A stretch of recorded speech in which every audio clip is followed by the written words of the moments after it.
Boa tarde, vereadores, vereadora, povo que nos acompanha, a imprensa. Eu quero inicialmente destacar a importância para o debate político local da criação desta primeira frente parlamentar da história do nosso legislativo. Essa discussão política, como já lido aí pelo nosso secretário, nasce com a representatividade de 11 parlamentares de 10 partidos políticos distintos, dá uma inequívoca demonstração de que os atos do Poder Executivo que acenem para uma entrega, seja na modalidade de terceirização, concessão ou privatização de serviços considerados essenciais por esses vereadores, não lograrão êxito. Mas mais importante do que isso, o gesto mostra aos servidores públicos municipais envolvidos nestes serviços essenciais que, mais do que defender a manutenção destes serviços como públicos, nós também defenderemos a necessidade de que se garanta a qualidade destes serviços que são prestados. Nesta semana, nós devemos ter nossa primeira reunião formal, a oportunidade em que os atos diretivos dessa frente devem ser iniciados, como calendário, reuniões, audiências, visitas técnicas, enfim, toda uma agenda de trabalho voltada para o tema a que nós propusemos trabalhar a partir da criação. A pujança dessa frente repousa na sua representatividade. Não nos consolidamos em nenhum momento como um coletivo de debate político para manutenção ou defesa do corporativismo ou de interesses classistas, mas para uma atuação ampla na manutenção, defesa e melhoria dos serviços públicos considerados essenciais, como neste caso específico, coleta, água e esgoto. Naturalmente, como qualquer novidade, não nasceu alheia a comemorações, o que até se justifica diante do precoce anúncio da prefeita Suelen sobre o dito grupo de estudos de viabilidade das concessões anunciados por ela. E, de outro lado, o jus esperneando, famoso direito de espernear, se deu em várias esferas, desde poderes até a mídia, Obrigado. O que em nada, na minha opinião, altera a nossa opinião e a nossa disposição de trabalho e defesa desses serviços públicos essenciais. Aliás, diga-se, a formação de frentes parlamentares é um instrumento utilizado em todas as esferas do Poder Legislativo a nível nacional e não se constitui em nenhuma novidade, na realidade, dentro da esfera de um parlamento. Ao contrário, fortalece e muito a ação parlamentar.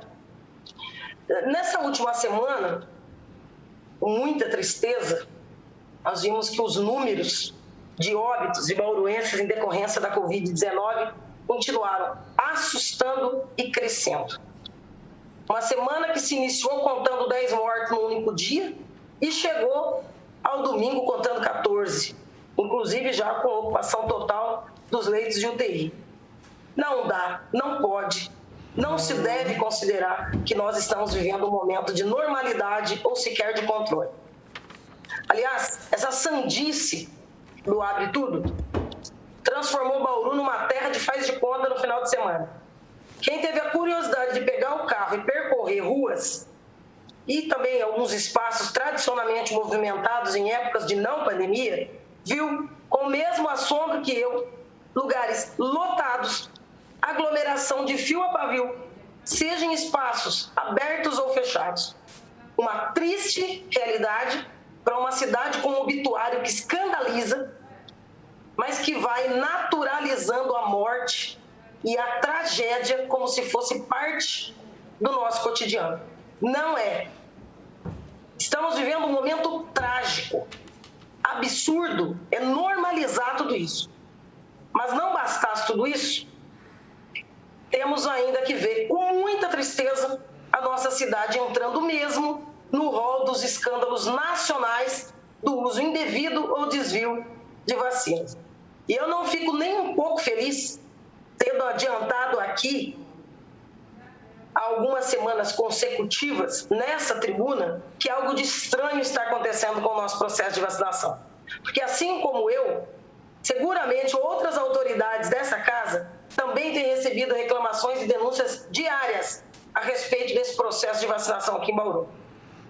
Doutor Orlando, assim como eu, muitos cidadãos também têm buscado, através da Lei de Acesso à Informação, obter informações acerca da lista de vacinados e a utilização destas ditas xepas de vacina, a famosa sobrinha, que ninguém sabe quem são esses sortudos que estão se beneficiando com ela. Será que a pessoa tem uma luz, uma inspiração e do nada aparece lá na porta da unidade de saúde e pergunta: tem uma sobrinha de vacina? E hoje eu já recebi uma coleção de posts de redes sociais desses iluminados. Alguns cidadãos reportaram respostas com a arguição do sigilo para indisponibilidade desses dados. Ora, sigilo para um processo de vacinação obrigatória, ampla e restrita, que mais cedo ou mais tarde, inshallah, seja mais cedo do que tarde, vai chegar a 100% da população? A quem interessa sigilo? Nós vamos quebrar esse argumento estapafúrdio, nem que seja na justiça. Eu quero saber quem controla também as terceirizadas que prestam serviço para a Secretaria de Saúde. Esse controle é diário? Porque, para mim, a única responsável legal de quem eu vou cobrar até a última esfera é a Secretaria de Saúde e o governo municipal, que são os legítimos guardiões desse bem que hoje vale mais que ouro ou ações de grandes grupos econômicos na Bolsa de Valores. Eu dialoguei essa semana com uma jornalista local, a Lirian, que já se utilizou também de todos os mecanismos legais disponíveis para buscar o legítimo controle social desse processo local de vacinação. Obteve a mesma resposta torpe e evasiva do primeiro artigo 18 que eu enderecei à Secretaria de Saúde em fevereiro. Assim como ela, dezenas de outros cidadãos também têm buscado essas informações sem êxito. Eu reapresentei o artigo 18, agora com mais indagações ainda mais imprescindíveis, para que a gente possa passar limpo esse processo de verdade. E eu espero agora que eu receba uma resposta de gente grande, principalmente agora que começa a surgir escândalos efetivos, nos causando indignação a todos. A Comissão de Saúde, através dos seus membros, convocou para essa terça, às 10, uma reunião onde o secretário de Saúde e o diretor da divisão da Secretaria vão ser ouvidos. Vou estar lá. Eu espero que sejam convincentes nas informações que nós cobraremos. De outra forma, não apenas provocaremos o MP, Ministério Público da Saúde, que, aliás, me estranha não estar ainda atuando nesse sentido, como também não descartaremos a necessidade de uma comissão especial de inquérito. Que fique registrado. Dá uma parte para mim, vereadora? Oi? Você dá uma parte para mim? Assim, deixa eu só concluir o raciocínio e eu já te dou uma parte. Para encerrar, eu quero falar aqui de uma iniciativa do Movimento pela Educação e pela Vida, que está conclamando todos os professores a doarem 1 quilo de alimento não perecível quando do comparecimento desses professores para a segunda dose da vacina. Um ato humanista, repleto de sensibilidade social, compromisso coletivo, assim como muitas outras associações, entidades, igrejas, movimentos sociais aí da nossa cidade, do país, têm feito desde o início da pandemia, mas ainda mais fortemente agora que o país parece estar vivendo não apenas a pandemia da Covid-19, mas também a pandemia da fome. É um assunto que, aliás, foi matéria de destaque na imprensa internacional nesse final de semana, que a fome no Brasil já está chamando a atenção do mundo todo. Tanto quanto a proliferação descontrolada do vírus. Aliás, lá fora, nós já somos tidos como o maior celeiro a céu aberto do vírus. Mas a fome tem trazido também desespero para a periferia da nossa cidade. Muito desespero. O que demonstra que é preciso mais que demonstração de intenção em audiência pública. Prefeita Suelen Rosim, é preciso encontrar recursos e meios e resolver a equação da fome na nossa cidade. Não dá mais para saber que se entrega 400 cestas, quando há 8 mil pedidos no mês, com tendência óbvia de agravamento. É preciso agir. A fome não espera. E ações para combatê-la não pode depender apenas da solidariedade da nossa sociedade como um todo, entidades, cidadãos, enfim. Tem que ser medida de governo. E essas medidas só podem ocorrer a partir das ações de quem governa e foi eleito para isso. Vereador Salvador, Marcelo, desculpe, lembrei do teu pai. Marcelo Afonso, uma boa parte. Obrigado, vereadora. Obrigado aí. Bom, né, que você lembrou do meu saudoso.